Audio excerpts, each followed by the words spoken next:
এই ফাটিচার ঘর জামাইয়ের এত সাহস, আমার ফোন কেটে দিল। এখন তোর সুযোগ এসছে। অবনী আর ওই ফাটিচার গৌতমের সঙ্গে আমি নিজেই গিয়ে কথা বলবো, চলো। দাদিসার কথা শুনে নীল মুখ বাঁকিয়ে গাড়ি বের করল আর অবনীর বাড়ির দিকে চলল। পুরো রাস্তা জুড়ে গায়ত্রী দেবীর চোখে রাগের আগুন জ্বলছিল, যা যে কোনো মুহূর্তে ফেটে পড়তে পারত। দেখতে দেখতে তারা অবনীর বাড়িতে পৌঁছে গেল। গাড়ি থেকে নেমেই গায়ত্রী দেবী নীলকে ডোরবেল বাজাতে ইশারা করলেন। নীল রাগে ডোরবেলের বোতাম চাপল। ভেতরে গৌতম ডোরবেলের শব্দ শুনে দরজা খুলতে এলো।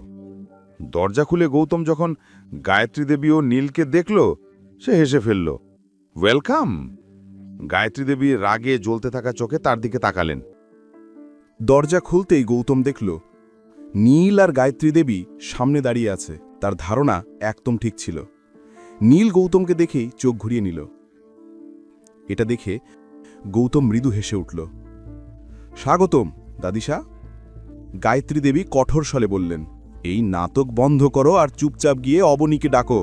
দুঃখিত দাদিসা, অবনীর মুড খুব খারাপ। আপনি তো জানেন অফিসে কি হয়েছে। ভালো হবে আপনি এখান থেকে চলে যান। গৌতম বলল, মনে হয় তোমার অনেক ডানা বেরিয়েছে। আমাকে বেরিয়ে যেতে বলছো? সরো সামনে থেকে। বাড়িতে কেউ তো থাকবে। অনিল কোথায়? আর তার স্ত্রী গীতা? সবাইয়েরই কি মোট খারাপ? এই বলতে বলতে গায়ত্রী দেবী ভেতরের দিকে এগোতে লাগলেন, কিন্তু গৌতম তখনও তাদের পথ আটকে দাঁড়িয়েছিল। গায়ত্রী দেবী রাগে মুখ থেকে চশমা খুলে ফেললেন, কিন্তু তিনি কিছু বলার আগেই গীতা দৌড়ে ঘর থেকে বেরিয়ে এলো। গায়ত্রী দেবীকে সামনে দেখে তার মুখে ঘাম এসে গেল। আরে বাসাব, আসুন না, ভেতরে আসুন। বাইরে দাঁড়িয়ে আছেন কেন? তোমার এই যোগ্য জামাইটা সামনে থেকে সরে দাঁড়ালে তারপর তো আমি ভেতরে আসব। এই কথা শুনে গৌতম গেট থেকে একপাশে চলে গেল। গীতার রাগ ভরে তাকে চোখ দেখালো। গৌতম সরে যেতেই গায়ত্রী দেবী আর নীল ভেতরে এসে বিরক্ত মুখে বসে পড়ল। গীতা মিষ্টি হেসে বলল, মাসাব, যদি কোনো দরকার থাকতো আপনি আমাকে জানালে আমি নিজেই চলে আসতাম আপনার কাছে। গীতা নিজের কাজে লেগে গিয়েছিল। উনি গায়ত্রী দেবীর মনে জায়গা বানানোর একটা সুযোগও হাত থেকে ছাড়তেন না। গায়ত্রী দেবী তার কথা শুনতে শুনতে সোফায় গিয়ে আরামে বসলেন। আমার তোমার সঙ্গে কোনো কথা নেই, তাড়াতাড়ি তোমার মেয়েকে ডাকো, আমার ওর সঙ্গে কথা আছে, তিনি দৃঢ়ভাবে বললেন। গীতা সঙ্গে সঙ্গে অবনীকে ডাকতে তার ঘরের দিকে চলে গেল। এই সময় অনিলও হলে এসে পড়েছিল। গায়ত্রী দেবীকে দেখে সে গৌতমকে ইশারা করল জল আনতে। গৌতম নীলের দিকে তীর্যক দৃষ্টিতে তাকিয়ে রান্নাঘরের দিকে চলে গেল। নীল আর গায়ত্রী দেবী তখনও একে অপরের দিকে বিরক্ত মুখে তাকিয়েছিল। দাদিসা, জল? গৌতম বলল, রেখে দাও টেবিলে। অবনী কোথায়? এমন কি হয়েছে যে তার মুড এত খারাপ?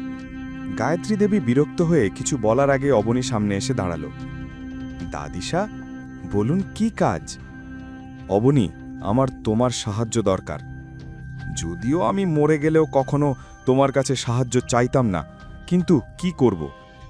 কিছু লোক যোধপুরে এত নাম করা যে তাদের কারণেই আমাকে এখানে আসতে হয়েছে। গায়ত্রী দেবী কথা শেষ করে নীলের দিকে তাকালেন। আমার সাহায্য মানে? আমি বুঝলাম না, অবনী বলল। আমি এক্ষুনি অবতার গ্রুপের চেয়ারম্যানের সঙ্গে দেখা করেছি এবং তাকে বোঝানোর চেষ্টা করেছি, কিন্তু সে আমার কথা শুনতেও রাজি হয়নি। তবে শুনেছি এখন অবতার গ্রুপ রাঠোর পরিবারের মালিকানায় গেছে। তাই তুমি আমার পক্ষ থেকে মিস্টার রাঠোরের সঙ্গে গিয়ে কথা বলো। এই কথা শুনে গীতা আর অনিল বিস্ময়ে একে অপরের দিকে তাকালো। অবনীও পুরো ব্যাপারটা বুঝে উঠতে পারছিল না। আমি কিভাবে কথা বলবো?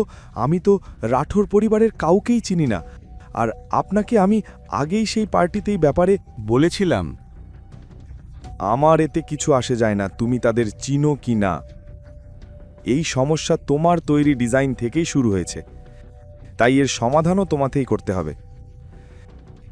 কিভাবে করবে সেটা তোমার ব্যাপার, কিন্তু যদি সমাধান না হয় তাহলে ধরে নিও আমার তোমাদের পরিবারের সঙ্গে থাকা শেষ সম্পর্কটাও ভেঙে গেল।